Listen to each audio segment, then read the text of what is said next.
Parce que se projeter dans l'avenir est une nécessité, Covea Finance vous accompagne dans la durée et vous présente votre émission. Covea Finance, la société de gestion engagée à vos côtés.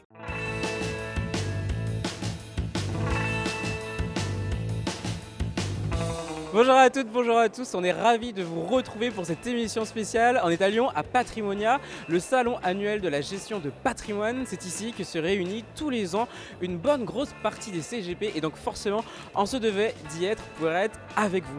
Dans cette émission spéciale Patrimonia, on vous réserve quelques surprises forcément. On va refaire l'actu avec un trio de CGP de choc. On va parler allocation d'actifs, on va passer parmi vous pour vous demander quels sont vos sujets de fin d'année. Et puis, petite nouveauté de la saison qu'on va enfin vous introduire dans cette émission Patreon Online spéciale Patrimonia. C'est parti.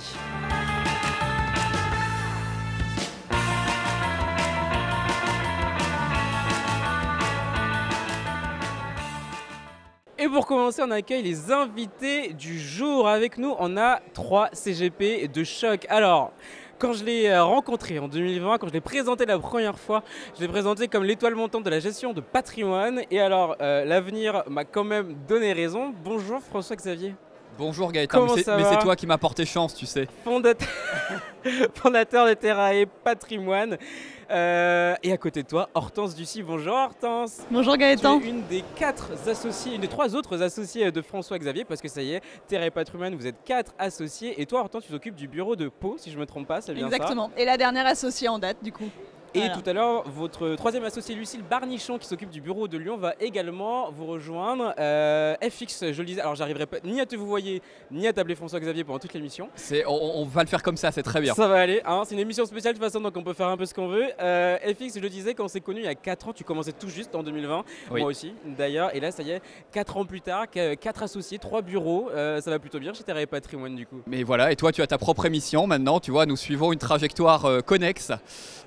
Écoute, oui, le cabinet marche très très bien, et si on m'avait dit moi il y a 4 ans qu'on en serait là 4 ans après, j'aurais signé des 2 mains sans hésitation. On a une réussite assez improbable quasiment au niveau du cabinet, donc on en est très très très content. Aujourd'hui il y a les 3 bureaux effectivement, donc toujours avec cette volonté de proximité. Lorsqu'aujourd'hui les clients ont un conseiller, ils savent que c'est un associé, c'est quelqu'un qui est stable, qu'il n'y a pas y avoir de turnover.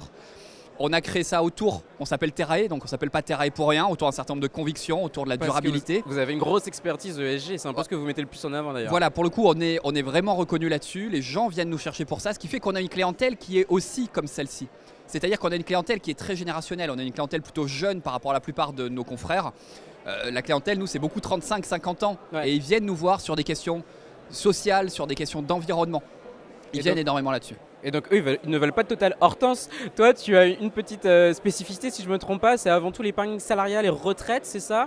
Oui, surtout une expertise en fait protection sociale du chef d'entreprise et des professions libérales en général.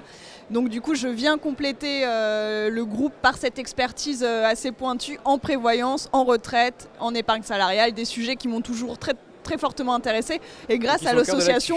Voilà, exactement. Et grâce à l'association, ça me permet vraiment d'axer mon conseil encore plus sur ces sujets qui me semblent absolument pertinents dans la gestion de patrimoine. On retrouve tout de suite notre journaliste Mathilde Castagna qui est partie dans les allées de Patrimonia. Elle est partie à votre rencontre pour vous demander qu'est-ce que vous venez chercher à Patrimonia, comment ça se passe cette rentrée et surtout quels sont vos sujets de fin d'année. On vous écoute et on revient. Qu'est-ce que vous venez chercher dans un salon comme Patrimonia aujourd'hui ? Je viens chercher de l'information, voir d'ex-collègues parce que j'ai fait l'OREP l'année dernière, donc d'ex-collègues de l'OREP, et trouver des idées d'investissement pour mes clients. Des nouvelles solutions qu'on pourrait proposer éventuellement à nos clients qui sont dans la capacité d'atteindre cette solution, et ensuite, je sais pas, peut-être des nouveaux partenaires aussi. On n'en a jamais assez. C'est mon premier Patrimonia, ça fait 2 ans que je suis CGP mais c'est le premier où je viens ici alors que je suis lyonnais. Je viens chercher pas mal de choses, déjà revoir toujours nos partenaires même si on les voit tout au long de l'année, en découvrir de nouveaux bien sûr et voir de nouvelles opportunités qu'on ne connaît pas. C'est aussi un objet de formation avec les conférences et les différentes petites formations et apprendre, en fait on a l'occasion d'apprendre plein de choses ici. Écoutez, on vient faire le point avec de nombreux partenaires suite à une politique des taux d'intérêt qui a justement également beaucoup évolué et qui nous permet d'une part de savoir sur le volet immobilier si les choses ont changé en termes de valeur d'actifs, en termes également de liquidité, mais aussi faire un point sur les marchés financiers, parce qu'il y a beaucoup de choses qui vont se passer, baisse des taux d'intérêt, politique effectivement américaine, mais aussi peut-être une volatilité un petit peu plus prononcée sur ces prochains mois. Quels sont les défis que vous avez identifiés pour la fin d'année 2024 et peut-être début d'année 2025 ?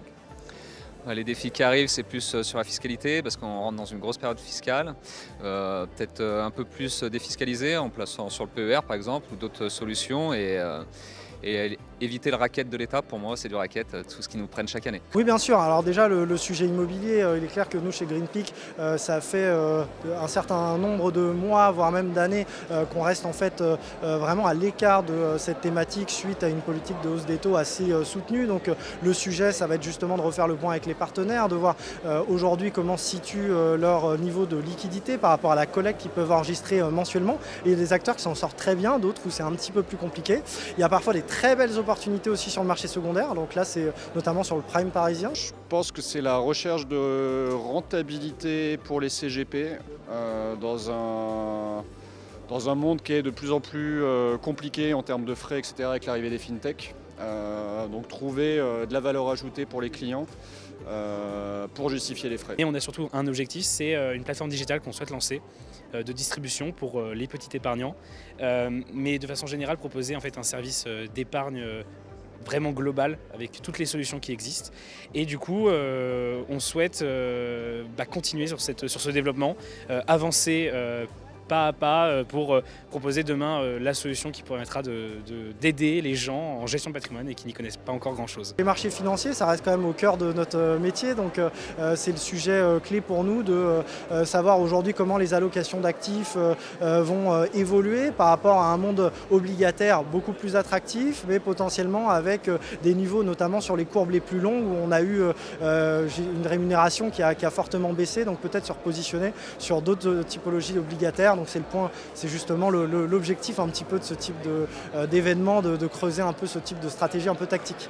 Et Hortense, je crois que pour toi aussi c'est ton premier Patrimonia. Oui, tout à fait. Bon, ça fait 10 ans que je fais ce métier.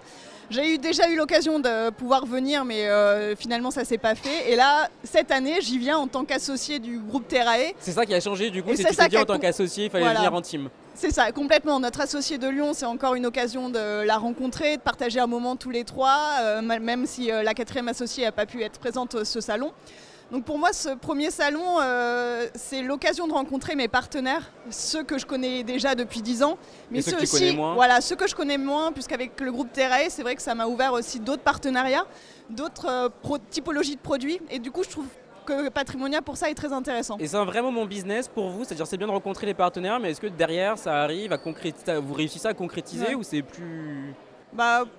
Ouais, pour ma part, le business, il se fait quand même en amont parce qu'en plus, le groupe Terrae Patrimoine est bien installé.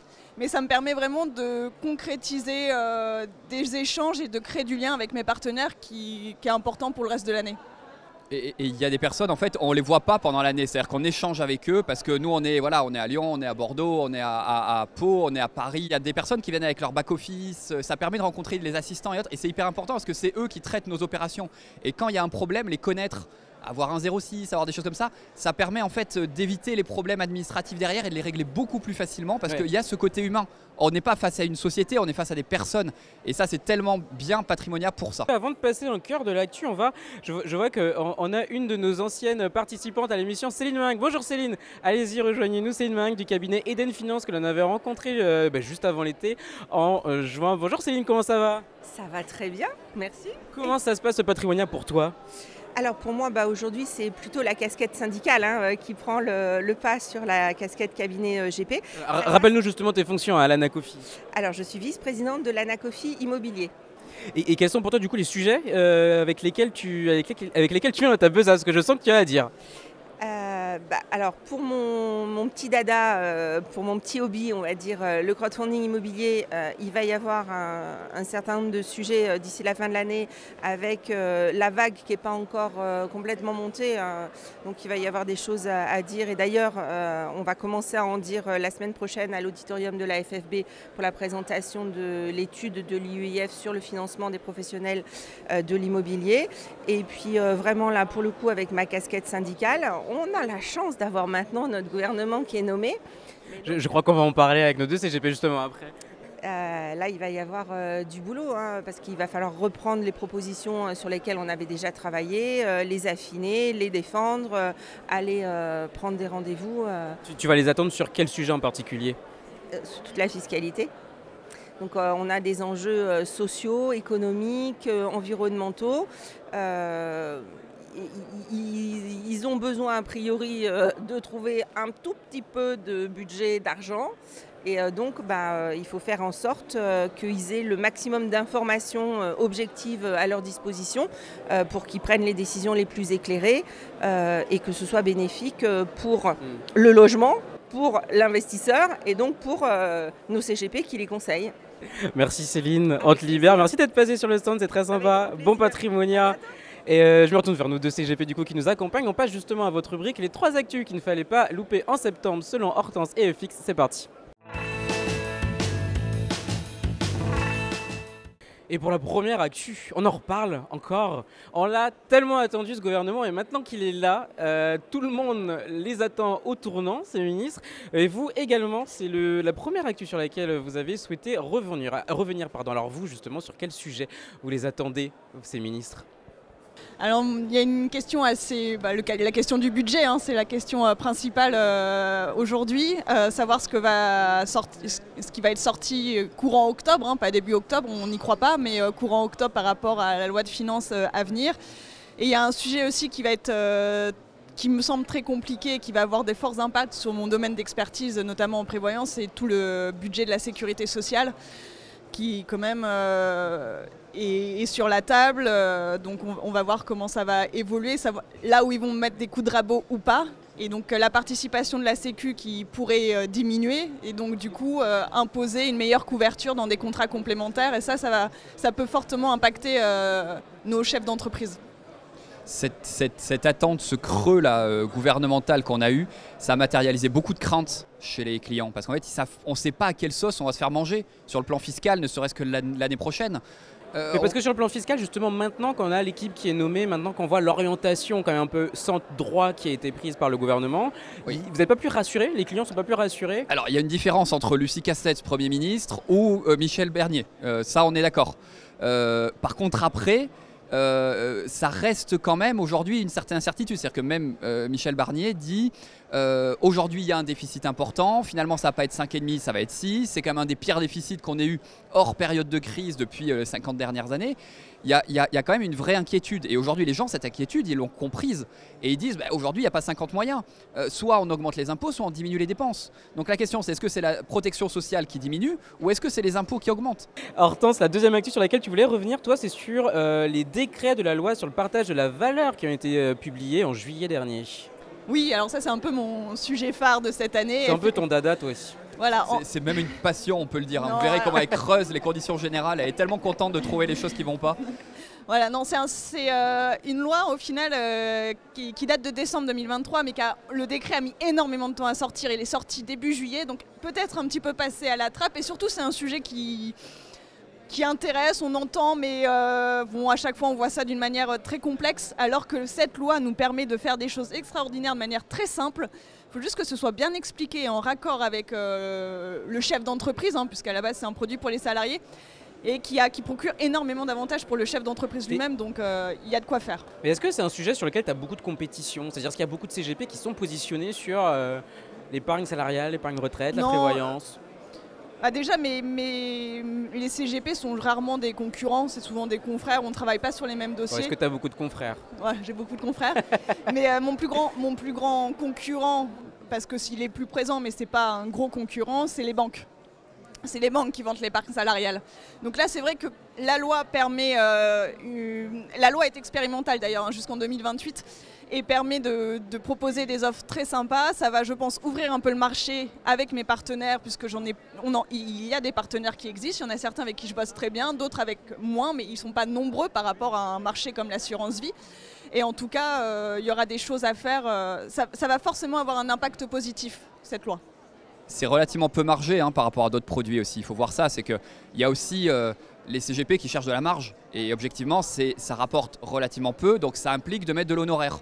Donc là aussi, tu vois, tu parlais tout à l'heure des fintechs et autres. Comment ? Il faut que ça soit davantage rémunérateur. Non, faut que ça soit. Non, il faut avoir la capacité de vendre de l'honoraire à des clients pour que ça soit rémunérateur. Donc, si jamais tu apportes pas une qualité de conseil qui est suffisante, tu vendras pas ton honoraire. Donc, il y a des CGP aujourd'hui qui y vont pas, et c'est dommage, très dommage. Oui, et puis c'est du suivi, hein, beaucoup de suivi. Il y a un produit que les CGP aiment bien d'habitude. Bon, plus trop en ce moment, mais jusqu'à là, ils aimaient bien. Ah, les SCPI, c'est votre troisième sujet. Le sujet sur lequel vous avez souhaité revenir, le rebond contrasté des SCPI. Alors, rebond contrasté, parce qu'effectivement, on l'a vu, le deuxième trimestre, il y a eu une petite augmentation de la collecte. C'était la première fois depuis un an qu'on voyait ça. De l'autre côté, des baisses de prix de part encore très importantes. Et en parallèle, des sociétés de gestion qui vous font, à vous, CGP, des ponts d'or pour relancer la collecte. Alors, dites-moi tout sur ce sujet des SCPI. Pourquoi revenir dessus aujourd'hui ? C'est assez. Il faut voir que le monde de la SCPI s'est scindé en deux. Il y a celles qui sont en grande difficulté aujourd'hui, qui ne collectent plus, qui sont obligées de vendre, qui en plus décollectent parce qu'elles ont fait des mauvaises perfs. La mauvaise perf attire de la décollecte attire la mauvaise perf parce qu'il faut vendre dans une période de crise. Donc ça, c'est une catastrophe. Et aujourd'hui, il y a les nouvelles SCPI qui se montent. Les nouvelles SCPI qui, elles, au contraire, collectent assez fortement aujourd'hui et qui rentrent dans ce creux de marché qu'on a aujourd'hui. Donc pour elles, c'est royal parce qu'elles rentrent dans ce creux de la vague, elles achètent des immeubles qui parfois sont occupés, avec des bons rendements, enfin c'est extrêmement confort. Mais aujourd'hui, ce qui est insupportable sur le marché, c'est qu'il y a des SCPI qui pèsent des centaines de millions, pour pas dire des milliards, qui sont plantées parce qu'elles sont illiquides, qu'aujourd'hui il n'y a aucune liquidité, qu'aujourd'hui on parle d'années pour vendre. Quand on est investisseur et quand on s'est pris moins 20, moins 25, moins 30, moins 40 quasiment sur une des SCPI bancaires d'une banque verte en 3 lettres qu'on ne citera pas, c'est quand même quelque chose qui aujourd'hui pose question. Et puis surtout quand on voit ces mêmes sociétés de gestion qui ont ces SCPI qui sont tankées aujourd'hui, qui relancent des nouveaux véhicules pour dire nous on profite de ça également, on a quand même un sentiment d'abandon vis-à-vis des anciens. Donc j'émets un souhait, c'est que ces nouveaux véhicules aujourd'hui qui vont collecter, ce sont des véhicules qui, à terme, vont être fusionnés avec les anciens pour permettre le retour à meilleure fortune. C'est vrai que pour l'instant, on n'a pas beaucoup vu ça, hein, des fusions de SCPI. C'est insupportable parce qu'aujourd'hui, on a l'impression qu'on abandonne des investisseurs qui parfois sont là depuis 10, 20, 30 ans pour créer ces nouveaux véhicules. Alors parfois, c'est question de survie, je pense, pour certaines SCPI, hein, même pour certaines sociétés de gestion, parce qu'elles décollectent tellement qu'il y a un moment, elles ne vont pas survivre. Il faut bien voir qu'il faut qu'elles tiennent, ces sociétés de gestion. Donc aujourd'hui, j'espère que c'est une première étape pour aller attirer à nouveau de la collecte et que cette collecte permettra aussi à ceux qui aujourd'hui sont la tête sous l'eau pour des raisons d'illiquidité et de perte de valorisation de retrouver un petit peu leur bille. Il ne faut pas oublier les investisseurs historiques. S'il vous plaît, n'oubliez pas les investisseurs historiques. Eh bien écoute, ton appel a été entendu. FX, on se retrouve l'année prochaine pour voir s'il a été correctement mis en application ou pas.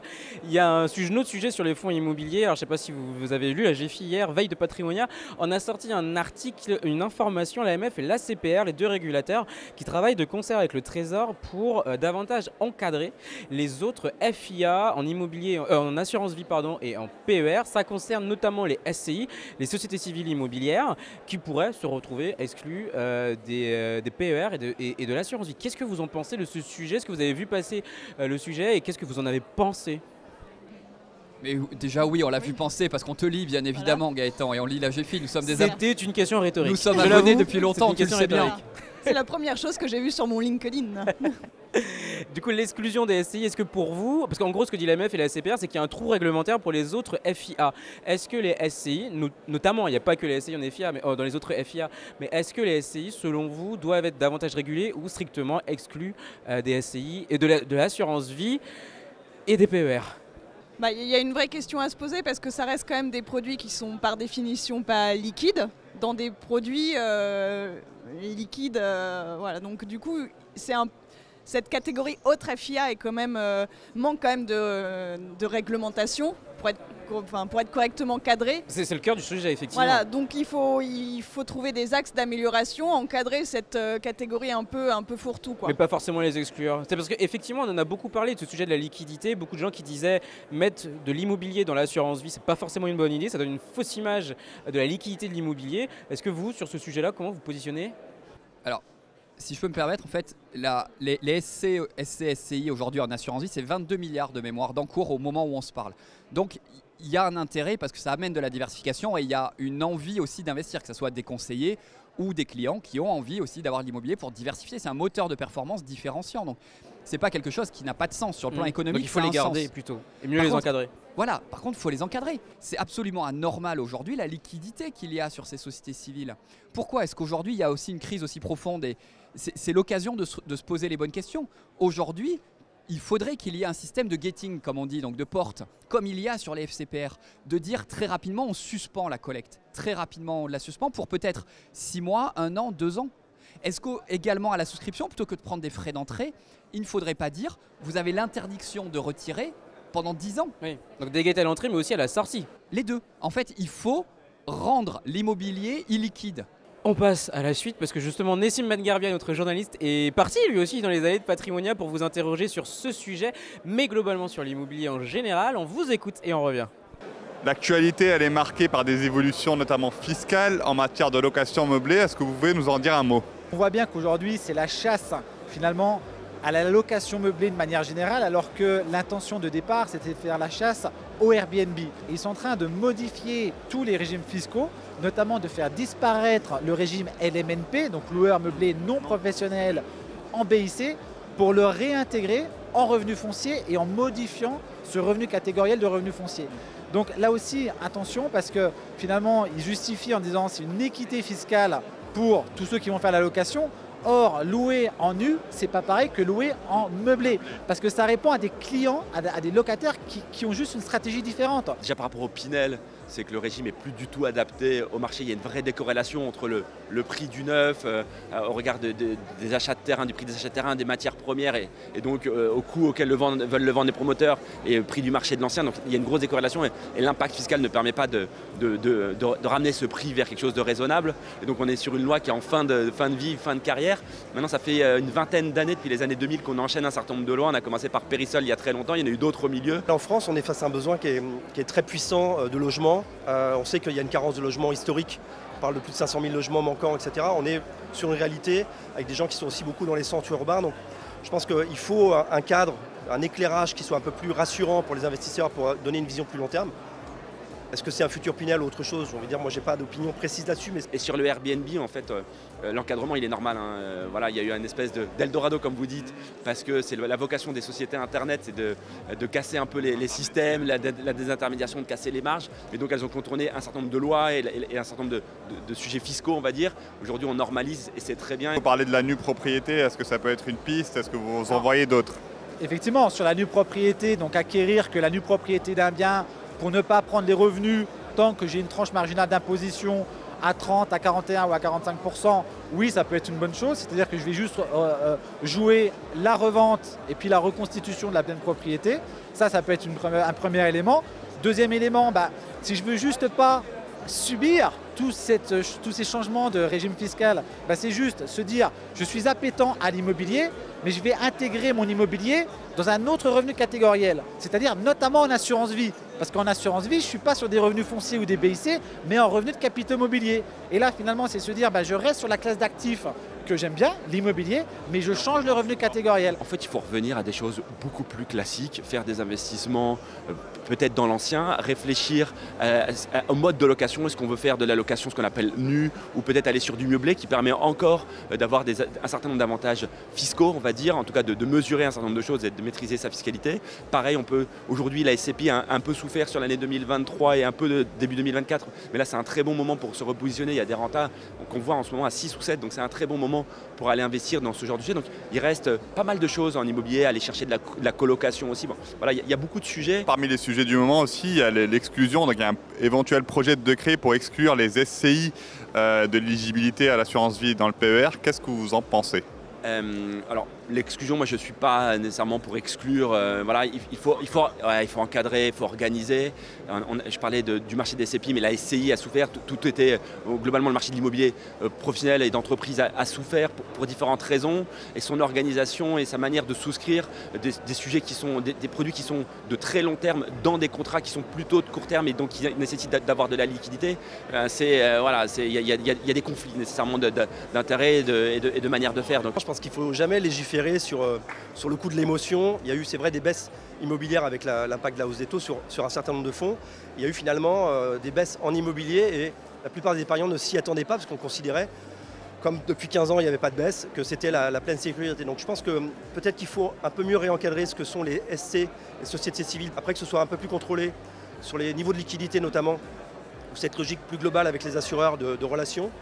Oui, et que des produits d'institutionnels ne soient pas mélangés avec des produits particuliers. Je pense qu'aussi il faut peut-être faire un mur un peu plus étanche. Et pour le coup, c'est des ajustements, mais retirer ces classes d'actifs des placements long terme des Français serait pour moi un non-sens. Dans un instant, on va enfin vous présenter une des nouveautés de la saison, mais pour l'heure, vous avez l'habitude de l'entendre depuis son studio. Vous l'avez vu également en déplacement il y a quelques temps. Et bien là, vous allez le revoir devant la caméra. Jean-Philippe Mas, notre journaliste spécialisé en gestion d'actifs, a interrogé des gérants de fonds d'investissement sur leurs convictions et sur le bilan de cette année. On les écoute et on revient. Bonjour Olivier de Béranger. Bonjour. Bonjour Joséphine L'Oréal. Bonjour Jean-Philippe. Bonjour Adi Lamort. Bonjour. Vous êtes directeur général de la financière de l'Échiquier. Qu'est-ce que vous pouvez me dire sur le bilan 2024 pour les marchés actions ?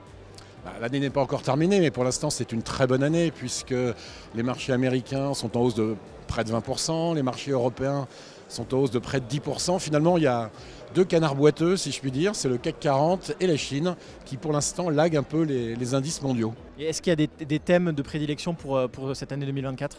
Les thèmes qui ont bien fonctionné ont un peu varié pendant l'année. À un moment, c'était toutes les entreprises qui avaient beaucoup de pricing power dans la phase de fin d'inflation qu'on a connue au début de l'année 2024. Et puis maintenant, on est plus dans une recherche des actions un petit peu plus défensives, car on pense que le cycle économique va devenir un petit peu plus compliqué. Quel bilan vous faites sur l'année 2024 pour les marchés obligataires ? Alors marché obligataire, comme on l'avait un tout petit peu anticipé, bonne performance, résilience, un peu plus de volatilité, le portage comme maître mot, 2 chiffres, plus que 5% sur les marchés au rendement européens et plus que 3% sur l'investment grade à ce stade, à la date du 15 septembre. En parlant de cycle économique, quel impact a eu sur votre gestion le contexte géopolitique et macroéconomique ? Alors le contexte géopolitique pour l'instant peu d'impact, on entend tous l'élection américaine qui sera évidemment le point d'orgue de cette année. Et l'impact macroéconomique, ça a vraiment été l'activité des banques centrales qui après 2 ans de politique de hausse importante et effrénée des taux d'intérêt, parfois trop loin, comme en Europe, mais ont enfin commencé à baisser leurs taux. Alors le contexte géopolitique, macroéconomique, ce sont on va dire deux sujets un petit peu différents. Sur la macro, forcément quand on parle de banque centrale, récession, inflation, chômage, mécaniquement on le voit sur les courbes des taux, donc de la volatilité, des nouveaux paradigmes sur les formes de courbes de taux, de la pente, d'accord, la partie longue qui est un peu plus élevée que la partie courte, et sur la géopolitique, forcément ce que ça rajoute mécaniquement, encore une fois, c'est de la volatilité qu'on a sur les taux et mécaniquement aussi sur toutes les classes d'actifs. Non, mais alors là, c'est évident qu'aujourd'hui, on a vraiment pas mal de raisons de se faire peur quand on regarde les chiffres économiques ou sinon quand on regarde tout ce qui se passe au niveau géopolitique. Après, il y a aussi d'autres choses qui nous rassurent quand on voit la baisse des taux d'intérêt qui arrive, et ça va plutôt être positif pour l'économie et pour notre métier. En revanche, ce qui est un des grands atouts de la classe d'actifs, c'est qu'on est sur un temps long. Il n'y a pas de market timing, il n'y a pas de bon ou de mauvais moment pour investir. Et ça fait ça fait vraiment la grande différence. Et c'est pour ça que, évidemment, on n'est pas immunisé par rapport au contexte économique, mais ce n'est pas ce qui est le principal driver. C'est vrai que 2023, pour le private equity, on a vu qu'en termes de transactions, il ne se passait pas grand-chose. Pour nous, ça a été une année blanche. Depuis 2024, on a fait 3 nouveaux deals. On a vendu 2 deals, on va en vendre certainement un 3e cette année. Donc il y a pas mal de choses, ça repart. Un focus plutôt sur les États-Unis que sur l'Europe sur l'année 2024. Cette année, oui, c'est ce qui a marché le mieux. Et d'ailleurs, sur longue période, malheureusement, les actions américaines surperforment largement les actions européennes. Je suis plutôt confiant sur la poursuite de la baisse des taux, parce que je le disais à l'instant, les taux ont monté trop vite, trop fort, particulièrement en Europe. Et donc, le soutien monétaire va progressivement faire place au soutien budgétaire. On sait qu'il n'y a plus de possibilités de relance budgétaire. Donc c'est le soutien monétaire qui va aider l'économie mondiale. Et après, on a une année d'élections aux États-Unis. Statistiquement, l'année qui suit les élections aux États-Unis est généralement une bonne année pour les actions. Et entre l'Europe et les États-Unis, est-ce qu'on peut désigner un vainqueur ? Un vainqueur, je ne sais pas, mais ce qu'on peut dire sur la partie obligataire en tant que telle, la partie, on va dire, de pays, que ce soit l'Allemagne, la France, etc., les taux européens se sont légèrement écartés par rapport au début de l'année. Aux États-Unis, ils ont légèrement baissé, mais on a un reliquat, on va dire, de la fin 2023. Et sur le crédit, le vainqueur, pour moi, c'est l'Europe. En termes de ratio de Sharpe, le rendement par rapport au risque, en Europe, on a été meilleur qu'aux États-Unis, avec des bilans plus sains, à mon sens, en Europe versus les États-Unis. Et c'est vrai que les investisseurs institutionnels ou particuliers, ils regardent de plus en plus et ils veulent avoir un retour de leur argent rapide. Et je pense que justement chez Astorg, on est capable de retourner rapidement l'argent à nos investisseurs. Ça, c'est essentiel. C'est devenu un critère clé, ce qu'on appelle le DPI. Maintenant, tout le monde regarde encore plus cet indicateur. Tout à fait, ouais. C'est d'être capable de monétiser les actifs qu'on a en portefeuille. Et nous, comme on va chercher que des actifs de très grande qualité, et on va être très discipliné à l'achat, quand vous êtes dans un marché plus difficile, les actifs de qualité, les actifs 5 étoiles, trouvent toujours des acheteurs. Donc on est dans un marché qui est encore un peu binaire. Soit vous avez des super boîtes, et là il y a toujours des acheteurs, soit finalement votre entreprise part un peu à la casse et vous attendez pour la vendre. Donc évidemment, le critère du DPI est important. Les émergents, encore une fois, très connectés à la politique monétaire américaine, de la Réserve fédérale américaine. Les baisses de taux ont eu lieu, il y en a encore qui vont arriver, c'est acté, c'est ancré, c'est entériné dans les marchés. Les émergents en profitent. Quelques dossiers en difficulté quand même sur la partie crédit, mais in fine, de très très belles performances aussi depuis le début de l'année. Là, on est sur des performances en devises dures, donc en dollars précisément, qui avoisinent les 2 chiffres. Merci Olivier de Baranger. Merci. Merci Joséphine Aurel. Merci. Merci Adil Lamor. Merci à vous, c'était un plaisir. Et Lucille Barnichon nous a rejoint. Salut Lucille. Salut Gaëtan. Tu es donc une des 4 associés de Terra et Patrimoine. Toi, tu t'occupes du bureau de Lyon. On est chez toi là du coup aujourd'hui. Exactement, on est à domicile. Cabinet donc, que j'ai créé en octobre 2021. 21, ok. En association avec François-Xavier, pour mon plus grand plaisir. Ça qui est intéressant, c'est qu'on était 2 personnes qui venaient de lancer leur cabinet et le fait de l'avoir lancé ensemble, c'est quand même beaucoup plus facile parce qu'on ne se retrouve pas tout seul. Parce que quand on est tout seul face à l'administratif, face aux allocations, face aux clients, face à tout ce qui est une société au quotidien, ça fait beaucoup. Lucille, on a entendu justement les gérants parler de leurs convictions côté classe d'actifs, notamment pour l'année prochaine. Comment toi, aujourd'hui, sur la fin d'année, tu te positionnes ? Alors aujourd'hui, moi je mets beaucoup en avant les obligations datées. Assez long terme et tant qu'à faire du high yield pour aller chercher plus de performance. Et la deuxième classe d'actifs sur laquelle je positionne beaucoup mes clients, c'est le private equity, le non coté, oblig et action. Alors justement, le private equity, c'est un marché, on le sait, qui est quand même en très grande difficulté en ce moment. Comment vous jouez le private equity aujourd'hui ? En très grande difficulté, on va peut-être pas aller jusque-là quand même. Oui, tu as des stratégies qui sont en grande difficulté sur certaines stratégies value-add. Vous justement, vous allez sur quelle stratégie sur le PE ? On est beaucoup sur de l'obligataire. On a énormément d'obligataires non cotés. Donc en ce moment, avec cette période de taux élevés, c'est assez exceptionnel parce qu'on a un rendement risque qui est juste absolument top pour les clients. Et ensuite, on a du non-coté qui va être du non-coté international. Donc on est quand même très orienté vers les États-Unis.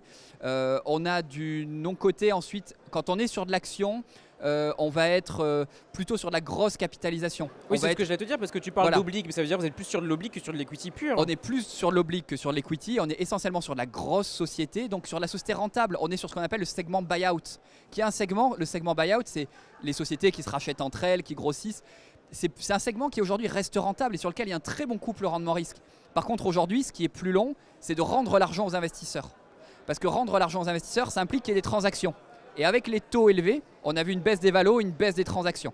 Donc c'est ça aujourd'hui, c'est on baisse du TRI sur certaines opérations, il y a une baisse du taux de rendement interne parce qu'on met plus de temps à rendre l'argent aux investisseurs. C'est l'heure de la nouveauté de la saison. Vous les avez découverts dans la dernière émission. Ils vont désormais nous rejoindre dans chacune des émissions jusqu'à la fin de la saison. Paul Hague et Simon Cavaillès de Com du CGP vont venir dans Patrimoine Online pour vous donner chaque mois des conseils sur vos stratégies de communication et de marketing. Et justement, on retrouve Simon Cavaillès, c'est l'heure de la Minute Com. Salut Simon. Salut Gaëtan. Bienvenue dans l'aventure Patrimoine Online. Merci on est de ravis m'accueillir. de vous avoir tous les deux. Donc du coup, vous allez nous donner des conseils communication tous les mois. Et là, on est sur un salon et on va justement parler des salons. Alors Simon, dis-moi, je suis un CGP, je vais à plusieurs événements et pourtant, je communique pas forcément sur ce que je fais, sur pourquoi je viens à ce salon. Pourquoi on entend essentiellement des fournisseurs, des sociétés de gestion communiquer sur la présence à des salons et pas forcément les CGP? C'est vrai qu'on voit plus de sociétés de gestion communiquer à ce propos, alors que pourtant les conseillers en gestion de patrimoine ont l'occasion de communiquer sur leur présence à différents événements. C'est vrai qu'un CGP, dans une année, a la possibilité de participer à différents événements tels que le Salon Patrimonia ou encore le Salon du patrimoine immobilier à Paris ou encore des conventions de chambres auxquelles ils sont adhérents. Pourtant, ces CGP communiquent très peu sur leur présence à ces salons. Ils auraient en revanche tout intérêt à le faire parce que ça peut les aider sur 2 points. Le premier point, c'est tout simplement le fait que ça va faire partie, ce type de contenu, d'une ligne éditoriale de contenu pour un CGP. En fait, c'est ce qu'on appelle nous en communication et marketing du contenu vie entreprise.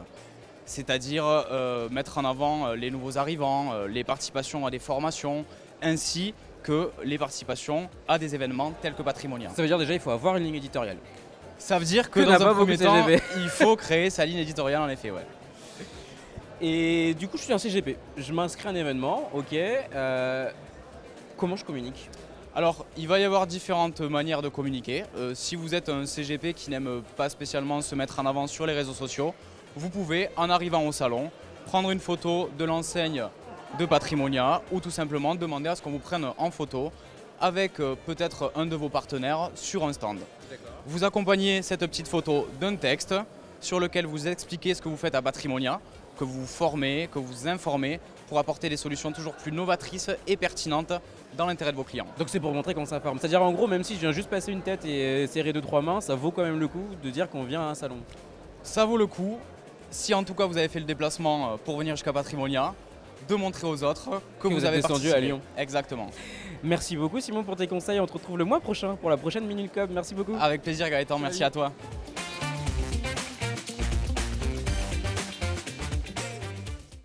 Lucie, les fixes, c'était quoi vous, votre stratégie de communication quand vous êtes lancé et puis même jusque là quoi?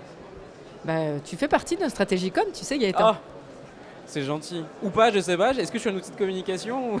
Non mais en vrai, tu as été la première interview de tout le cabinet qu'on a donné.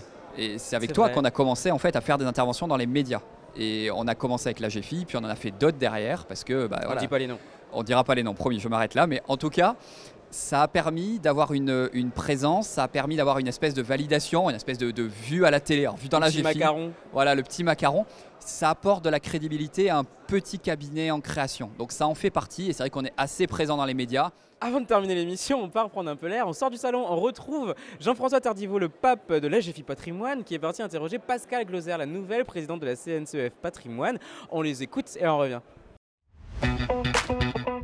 C'est évident, une association de conseillers en gestion de patrimoine a pour objectif de défendre les intérêts de ses adhérents, mais pas seulement. Elle fournit un gros travail en matière de formation et dans le domaine de la réglementation. Elle s'investit notamment sur des points précis et importants, comme nous l'avons constaté en allant à la rencontre de Pascale Gloser, présidente de CNCEF Patrimoine, à l'occasion de ce Patrimonia 2024. On y va, on vous montre. Bonjour Pascale Gloser. Bonjour Jean-François. Enchanté. Vous venez d'accéder à la présidence de CNCEF Patrimoine et vous intervenez à Patrimonia à Lyon où nous nous trouvons demain au sujet de la gouvernance produit. Alors de quoi s'agit-il exactement? Alors la gouvernance produit, il s'agit en fait d'une obligation issue de la directive européenne MIF 2 et qui s'assure que le distributeur final propose bien des produits financiers en adéquation avec les besoins et le profil du client. Donc ceci revêt différentes formes. Donc ça commence par la sélection du fournisseur mais aussi du produit. Ensuite, le recueil d'informations justement sur le fournisseur, sur les produits et puis la vérification de toutes ces données. Le marché cible, c'est-à-dire soit on recueille le marché cible qu'a fixé le producteur, soit on le définit nous-mêmes en tant qu'intermédiaire. Et enfin, le suivi ce process pendant toute la durée de détention du produit par le client. D'accord. Alors question Pascal, est-ce que c'est un poids réglementaire supplémentaire ou est-ce que c'est un moyen de protection dont bénéficie le CGP? En effet, nous avons comme conséquence une maîtrise de l'offre au sein des cabinets, donc maîtrise de l'offre dont profite également la clientèle. Mais nous avons également une protection du cabinet de CGP, puisque le cabinet va disposer d'un parcours client qui est assez complet, avec des étapes de vérification qui permettent de se protéger d'éventuels recours clients et puis qui permettent aux professionnels également d'être en conformité.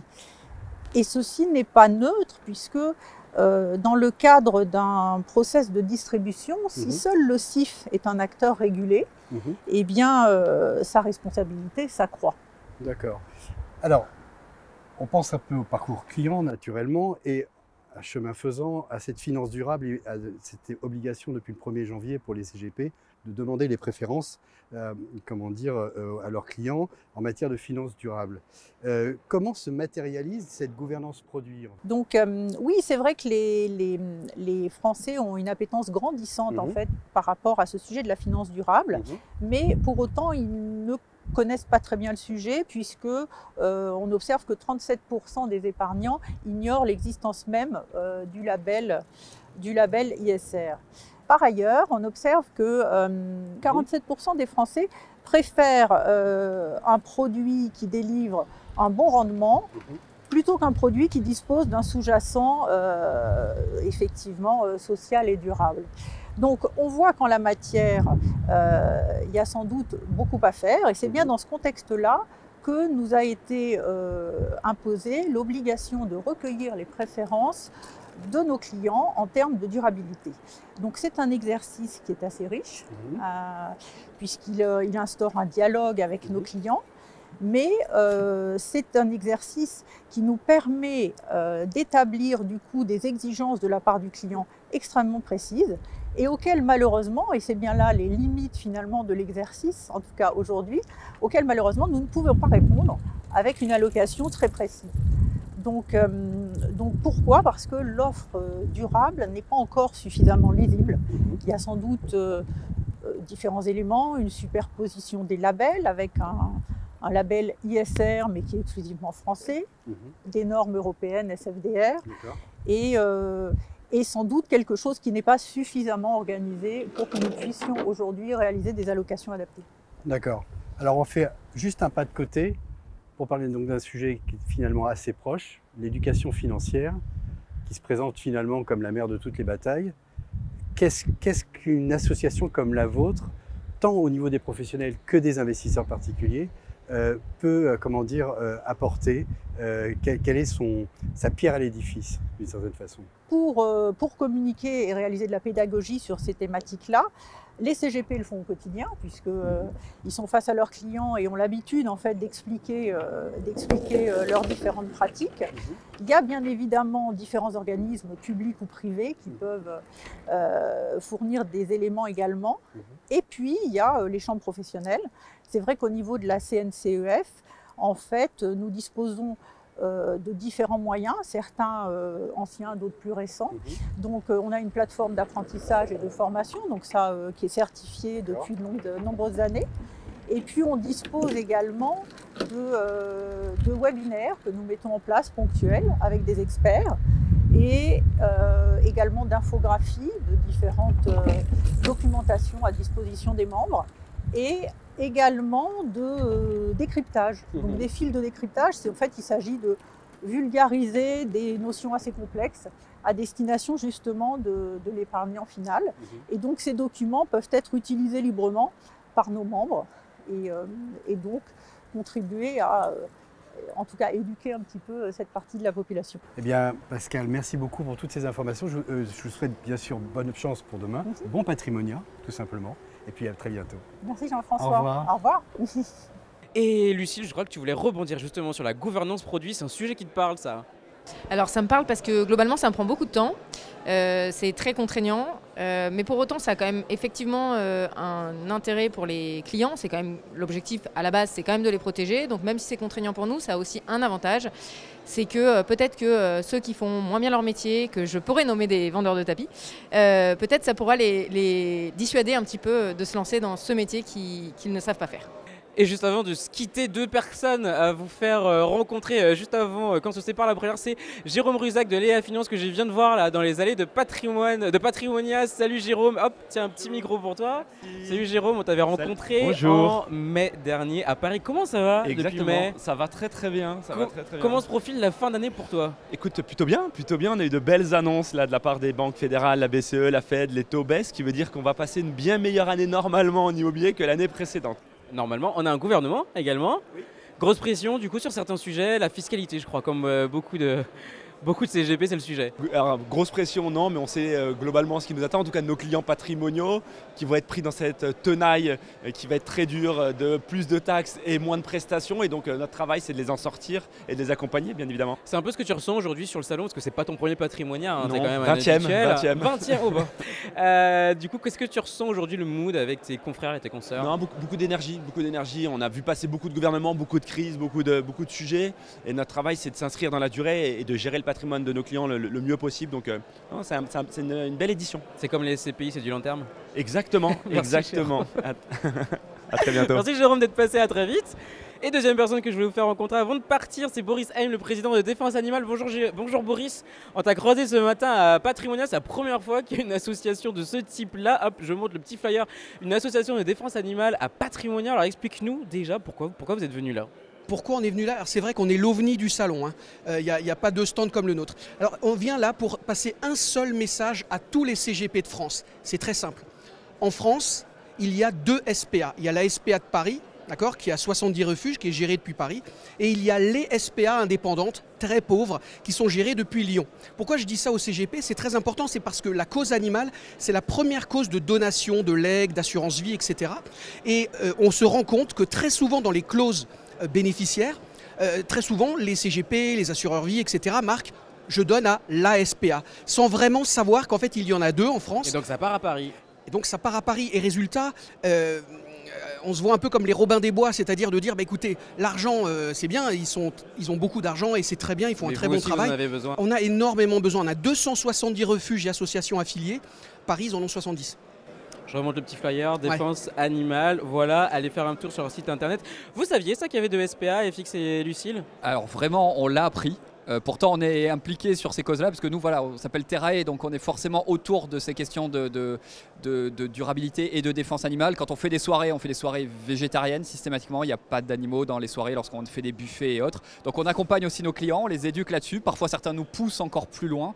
Et c'est des causes qu'on défend. Et aujourd'hui, voilà, il y a un certain nombre d'associations à qui on donne de l'argent pour le coup dans la cause animale. Et bien, écoutez, peut-être une de plus. Voilà. Alors, Gaëtan, si tu permets, juste un dernier petit mot. Très simple, vous allez sur défensedelanimal.fr/libéralité et vous trouverez toutes les infos. Regardez-moi ce petit chaton trop mignon. Merci beaucoup Boris. Merci Gaëtan, merci à tous. Bonne continuation et bon Patrimonia. Merci à tous les deux d'avoir été avec nous. C'est le moment pour nous de se séparer. Alors déjà, je vous donne le rendez-vous du mois prochain. C'est l'AM Tech Day, c'est le 8 novembre. C'est le salon de la GFI pour tout ce qui est innovation tech dans la gestion d'actifs. Quant à nous, on se retrouve forcément en novembre pour un nouveau Patrimoine Online. Avant qu'on se sépare, je tiens à remercier toutes les équipes de la GFI, notamment la GFI Patrimoine qui ont bossé sur cette émission. C'est la première fois qu'on tourne un Patrimoine Online dans ces conditions. C'était un sacré défi. Ça se voit pas forcément comme ça, mais je vous assure, ça a été un sacré défi. Donc merci à tout le monde. Merci à Jean-François, à Nessim, à Mathilde, à Jean-Philippe. Merci au binôme qui est derrière la caméra et juste à côté de moi en ce moment, Dimitri et Bastien, parce que c'est grâce à eux qu'on peut vous sortir l'émission tous les mois. Merci à vous de continuer de nous suivre et de nous envoyer tous vos petits messages. Je vous dis au mois prochain pour un nouveau Patrimoine Online. Votre émission Patrimoine Online vous a été présentée par Covea Finance. Covea Finance, la société de gestion engagée à vos côtés.